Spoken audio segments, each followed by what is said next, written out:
আমি এখন এমন একটা বিচে আছি যে বিচটা বলা যায় জনমানবহীন বা জনমানব শূন্য একটা বিচ। এখানে দাঁড়িয়ে এখানে কয়টা মানুষ আছে আপনি গুনে ফেলতে পারবেন। এই বিচ সম্পর্কে হয়তো অনেকেই জানে, অনেকেই জানে না। কক্সবাজারে যারা ঘুরতে আসে তাদের অনেকেই এই বিচ সম্পর্কে সম্ভবত জানে না। তো এই বিচটার নাম হচ্ছে কবিতা বিচ। কবিতা বিচ সম্পর্কে মানুষের জ্ঞান হয়তো খুবই কম।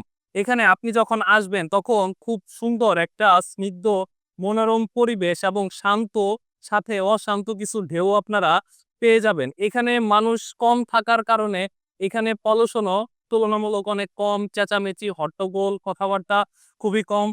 আর সেই সাথে আরো একটা বিষয় হচ্ছে আমরা এখানে আসার পর যেটা দেখলাম পানির ঢেউয়ের সাথে ভেসে আসছে এরকম প্লাস্টিকের বোতল, যেটা আমাদের জলজ পরিবেশের জন্য খুবই মারাত্মক এবং হুমকি স্বরূপ। যেটা আমরা এখন না বুঝলেও হয়তো যখন বুঝবো তখন আমাদের হাতে আর কোনো সময় থাকবে না। এই বোতলটা এই সমুদ্র সে যে নিতে চায় না সে কিন্তু তার প্রমাণ দিয়ে দিয়েছে।